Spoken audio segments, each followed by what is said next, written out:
fear is a powerful emotion. As our amygdalas kick into high gear, triggering the release of a flood of neurotransmitters, they can cause us to be either paralyzed or to release a deluge of endorphins and make us run for our lives. To trigger emotional and mental and physical reactions to outside stimuli as our bodies fight or flight to keep us alive. To harness this primitive and innate emotion is to strike at one of the things that is at the core of human nature.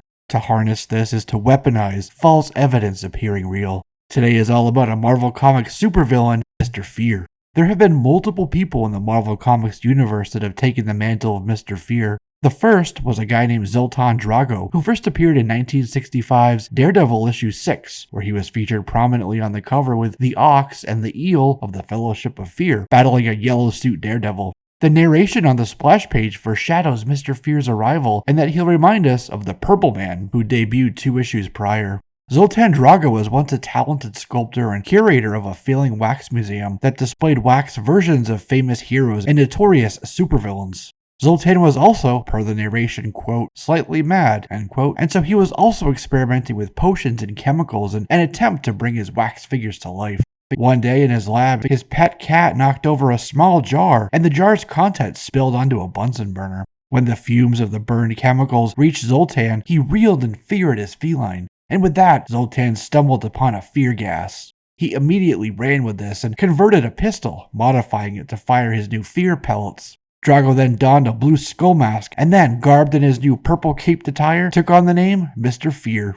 Mr. Fear passed on Dr. Doom, Zemo, Kraven the Hunter, and Diablo as either too clever or too powerful before landing on both the Ox and the Eel to be his new minions. Mr. Fear tracked them through the city's underworld and deployed his fear pellets to make them subservient to him. Not long afterwards, Daredevil happened upon a movie set which the Fellowship of Fear was using as cover to rob an Acme safe at a store within the film location. That's when Mr. Fear showed up to join Ox and Eel.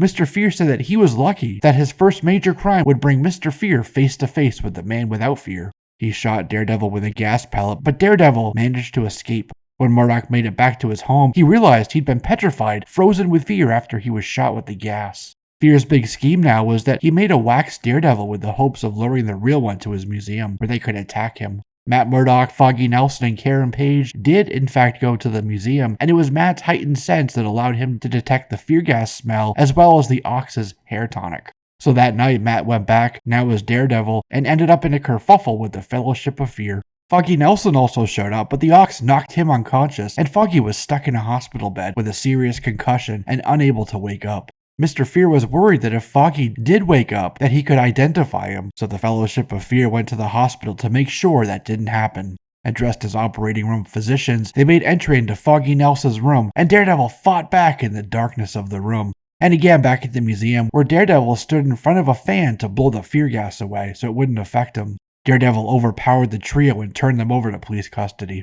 In 1969's Daredevil issue 49, we head to a state prison where we meet a scientist named Saxon, while he's talking with a criminal named Biggie Benson, a crook who attempted to frame Daredevil's friend, Officer Willie Lincoln. Saxon built Biggie a robot that he wanted to use as a weapon to attack Daredevil for revenge. This was the prison where Drago had been taken to serve his time.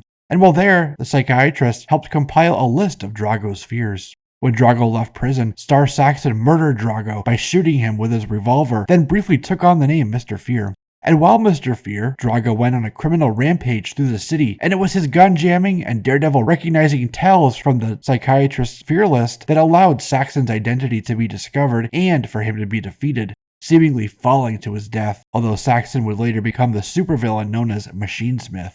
In Daredevil 88, we then meet a guy who went to law school with Matt Murdock named Larry Cranston. Cranston was at a hotel in New York when he heard some commotion, went to see it, and stumbled across Saxon in the process of shooting and killing Zoltan Drago. Just before Drago died, Drago told Cranston the location of his hidden costume and equipment. Cranston had always despised Murdock, so when he learned that Daredevil had moved out to San Francisco with Black Widow, Cranston decided to put on the Mr. Fear costume and terrorize Murdock. After revealing his story to Daredevil, he jumped off the side of a building to fly away, but he forgot his jets and he tumbled, Daredevil only able to hear Cranston's screams as he headed for the pavement below. Cranston did survive though and showed up many years later in the 1990s in a limited series called Over the Edge, where he was now going by the name Harold Cranstone.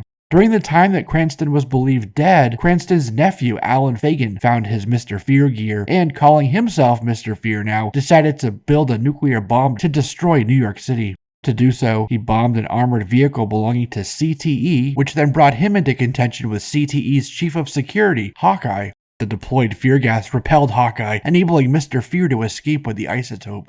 It didn't last long because Hawkeye then showed up with Spider-Man to defeat Mr. Fear. Later, Fagan made a love potion with help from a chemist. When Alan was visiting his uncle's grave, he ran into Betty Brant and he injected her with his love potion, then took her to his house as his prisoner. He then gave her another concoction to make her terrified of Spider-Man. Spider-Man came to the rescue, and due to Fear's control, Betty almost shot Spider-Man, but Parker managed to get through to Betty Brant. So instead, Betty Brant shot the floor where Mr. Fear was standing, and Mr. Fear tumbled into the water below. After that, after the fall of Kingpin, leader of the criminal underworld, Mr. Fear joined the inner circle of a group called the New Enforcers, as opposing forces vied for power in the vacuum left over from Kingpin. After trying to assassinate Blood Rose, they ended up in a war with powerful robots like Dragon Man, Dreadnought, and Super Adaptoid, and with Spider-Man. The outer circle of the New Enforcers was blamed for the war, and they were arrested. This took the attention away from the inner circle, including Mr. Fear, and so they were able to take control of the city's underworld.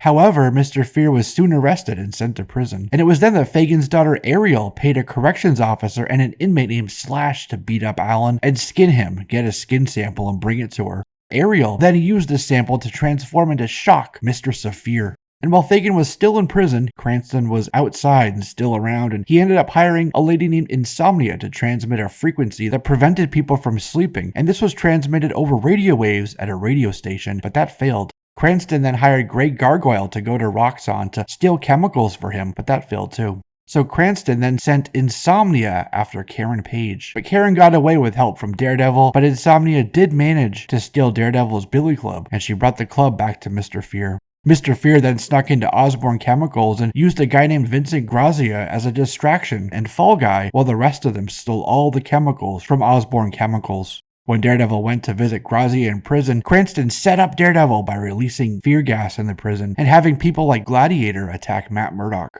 Cranston then secured the release of a guy named Charlie Burroughs with help from Charlie's dad, who happened to be a corrupt judge. They kept Charlie's release secret, and now while out, Charlie stalked Karen Page and also killed Foggy Nelson's sister, Candace Nelson's friend, Marissa. Going off plan made Mr. Fear mad. But that didn't stop Charlie, who then kidnapped Candace while Mr. Fear killed Charlie's dad, Judge Chalmers, and framed Karen Page for the murder. Mr. Fear then went on the Joni Star talk show as a legal expert to talk through Page's trial, and this brought him into yet another fight with Daredevil, who ended up beating Mr. Fear. Daredevil then used Judge Chalmers' journal to clear Karen Page. Much later, Fagan was imprisoned at the Vault, and there he joined up with Crossfire's Man and the UFOs faction to plan a breakout. During an event called Secret War, where Lucia von Bardas in Latveria was funding tech for supervillains, Fagan got a new suit made by a guy named the Tinkerer. He then joined all the villains to get revenge on Nick Fury, Spider-Man, Captain America, and Daredevil for their secret war and for interfering with their villainous machinations, and this raged on even as Lucia von Bardas and the Fantastic Four showed up. They took all the criminals back into custody once more.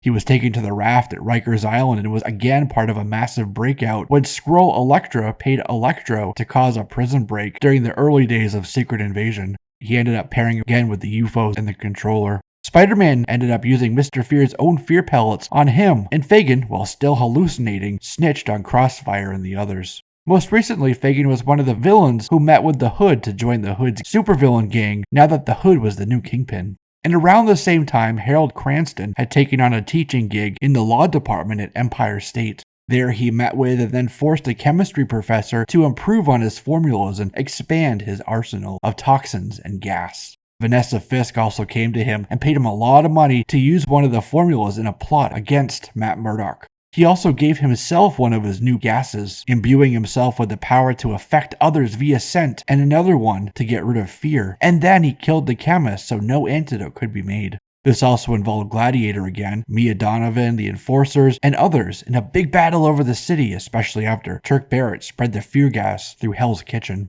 Fear later went to see the Hood, and the Hood immediately killed both of Mr. Fear's bodyguards. But Fear said that Hood, though he would not be intimidated, could have Hell's Kitchen. Daredevil showed up and they ended up fighting a brutal battle, with Daredevil ripping the fear gas canisters right off of Cranston and throwing him off of a roof. Cranston was then arrested and sent to Rikers Island, but his gas, the way he could influence people, and the fact that he didn't have fear anymore still worked. So while he was in prison, a corrections officer named Markham threw herself at Cranston. So in the clink, he had a hookup and the entire prison under his influence now. So he decided, instead of breaking out, to stay for a while, at least until he got bored. And when he did get tired of that, he left prison and went with some of the Hood's supervillain army to help Shocker battle Carl Walker, aka Force, and the NYPD. In that fight, Mr. Fear was taken down by White Fang. The group quickly freed him, and he was there at the Staten Island landfill when the Hood fought with Force. During the Fear Itself event, Mr. Fear lamented about not playing a bigger part in what was happening and was upset that someone had actually mistook him for Dr. Doom. Mr. Fear was later in prison at the Raft, but ended up escaping and hiding out in Washington, D.C. at a church. After that, he was taken down by Captain America during the Civil War II event. During the King in Black event, the Kingpin put together a new villainous team consisting of Taskmaster, Mr. Fear, Star, Batroc the Leaper, Rhino, Snakehead, and Ampere. Kingpin called them the Thunderbolts, and he tasked them with killing Null and his symbiotes. Mr. Fear said instead of the Thunderbolts, they should be called the Hope League. When a dragon attacked, Snakehead was killed, and then when Ampere tried to abandon the team after that, Mr. Fear killed him. Mr. Fear took Ampere's power gloves and he gave them to Taskmaster, just as Rhino also left the team. After the Heroes for Hire showed up, the Thunderbolts fled to Ravencroft Institute to visit Norman Osborn. And at Ravencroft, Mr. Fear suggested that they pick some of the Ravencroft patients to backfill their ranks. And as they decided who to pick, some of Null's symbiotes attacked. Mr. Fear used his bladed weapons to fight back against the symbiotes. They managed to get away in a bus, which Mr. Fear accidentally drove off the bridge. So it was up to Star to save them all, whom Mr. Fear started flirting with. And as they drove, Mr. Fear helped sew the Sentry back together, and they had to deal with attacking symbiotes, trying to recruit, and a betrayal by Kingpin all at the same time. Afterward, and after confronting Kingpin himself, they all stayed together as a team, formed in the fires of combat. Recently, Black Cat was seen beating up Mr. Fear to beat out of him the whereabouts of the demon that had possessed the Hood while Mary Jane Watson looked on. Speaking of looking on, it's time to look on to the next video, which means that's a wrap on this one, my friends. I'm Jesse, this is JLS Comics, and I'll see you soon.